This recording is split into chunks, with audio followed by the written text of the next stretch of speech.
Patients ask all the time, why am I losing bone?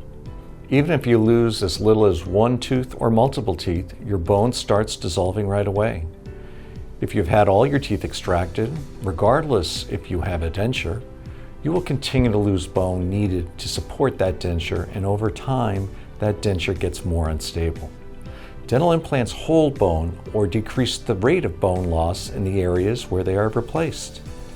The incredible thing about mini dental implants is that they're small, enough to be placed often in all 3 stages of bone loss. If you've been turned down for conventional implants in the past, mini dental implants may be the best option for you. Contact me for your free consultation and I'll show you what I can do for you.